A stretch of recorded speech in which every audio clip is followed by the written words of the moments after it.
Hello and welcome to China Shortcuts, the European Chamber's weekly catch-up of China's business landscape. This episode was recorded on 8th April 2026. At the 81st Executive Meeting of the State Council on 31st March, China adopted the regulations of the State Council on the security of industrial and supply chains.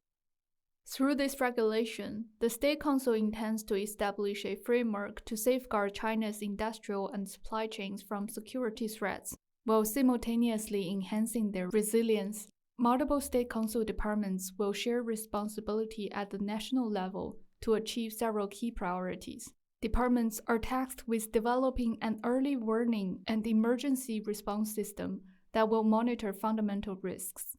A list of key, strategically important sectors will be created that are subject to heightened oversight from the monitoring authorities. The new regulations also bestow broad power upon authorities to investigate and potentially retaliate against foreign actors whose policies are deemed detrimental to the security of China's supply chains. The regulation specifically refers to foreign entities that disrupt the normal flow of trade will impose discriminatory measures against Chinese companies. In its decree announcing the new regulation, the State Council stressed its desire to balance this regulatory development with international cooperation on supply chain security. Nonetheless, these new legal tools will allow the Chinese government to react more forcefully to foreign pressure.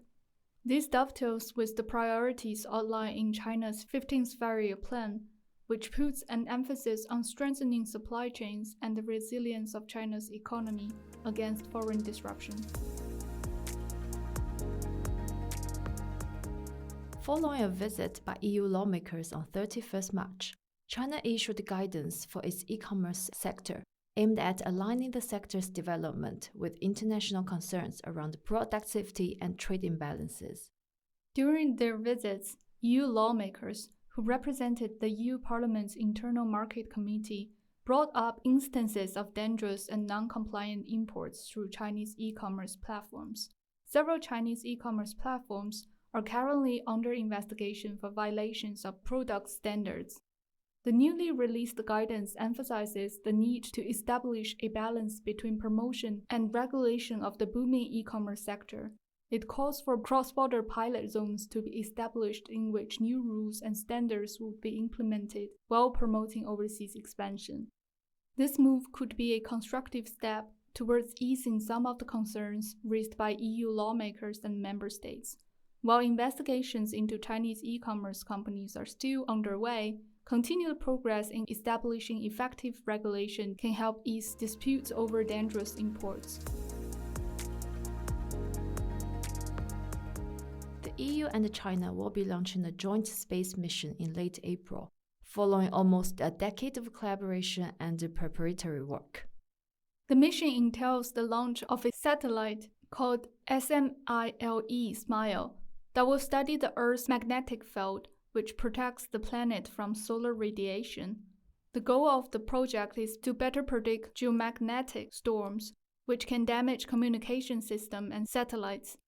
As a demonstration of the potency of bilateral scientific cooperation, this project is something of an outlier given the fact that it is taking place in the face of intense geopolitical headwinds.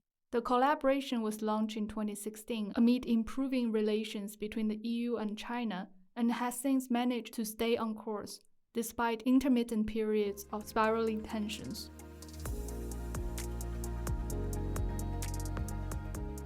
Join the European Chamber's launch event for its latest publication, Exporting Control, China's New Strategic Toolkit, on 14th April 2026 at 2 p.m. Beijing time. The report focuses on the development of China's export control regime and future scenarios in which this evolving toolkit may be applied to influence strategic competition. The event will feature a presentation by the Chamber's president, Jens Askelund, followed by a panel discussion on the main findings of the report. The report itself will be available for download from the Chamber's website on 14th April. Thanks for listening, and don't forget to tune in again next week. In the meantime, please find useful links in the episode notes.